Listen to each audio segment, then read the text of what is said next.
What's that? Amalani. Rice and continental. What's that? Amala, gbegiri, and ewedu, eba, and okra. I'm a swallow girl. Forget all this. Forget all this. Swallow nje ajeba. I'm away. You know. Sham.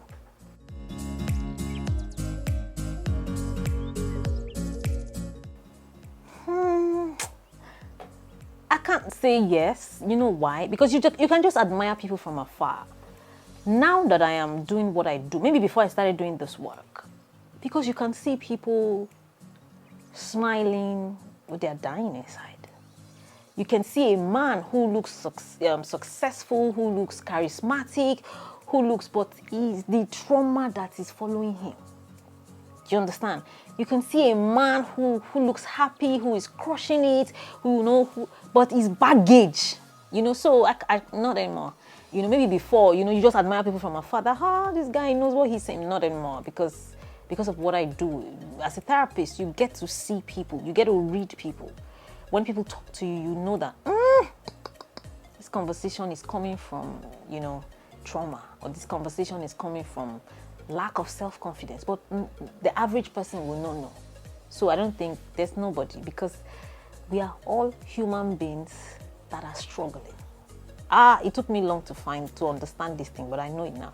All of us, there's no one person. There's no one person. As long as you're a human being on this earth, we're all struggling. Forget it. So nobody, man.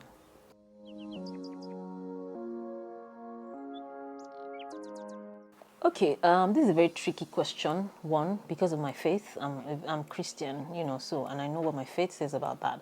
But even then, I know that something conquers faith. Okay, so my daughter is trying to, I don't understand what you're doing.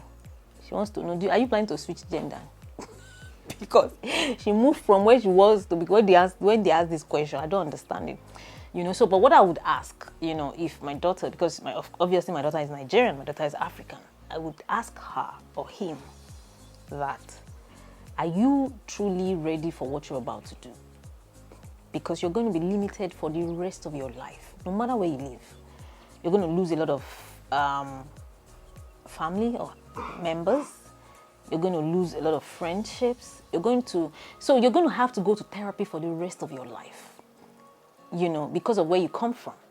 If you were American or you were living in a developed country where switching genders is not a big deal, no problem. Maybe, even though you still have self-conflict and stuff, but if you're an African, you grew up in Nigeria, you have Nigerian blood, Nigerian ties, you're going to live in some form of pain till you die.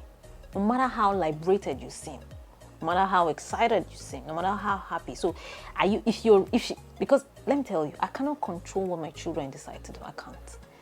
So if he or she, is ready to live with that for the rest of their life, well, so be it, because they will answer to God beyond me.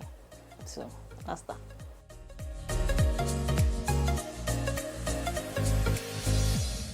I think it was after I had my baby, where I had breast abscess, when I was 19, and I couldn't wear a bra for maybe 5 months, and it was you know what it means when you're still nursing, so your boobs are kind of drooping a little, and you cannot wear a bra.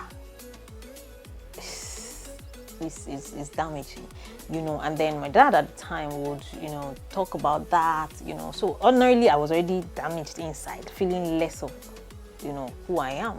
So imagine now somebody now calling that out, look at you, look at how you look at, so I think that really, really damaged my self-esteem. I never really felt, and before I could overcome that, it was a lot of therapy, because I just felt I was damaged goods for a very long time.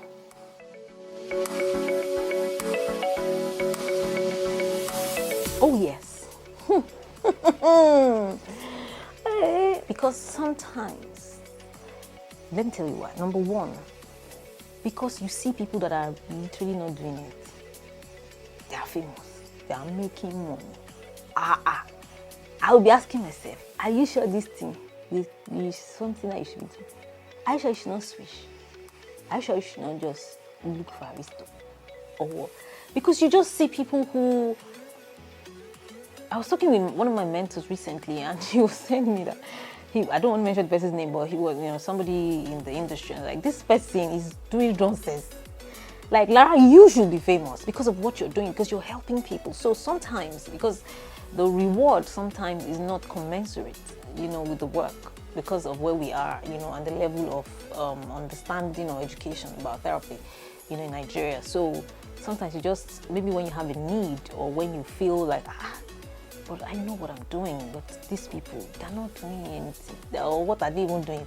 Like, look at it, it's just mediocrity, but hey, so, but of course, when I feel that way, something will conk my head, I say, my friend, focus. It's not about the accolades or whatever, just focus on your lane. So, yeah.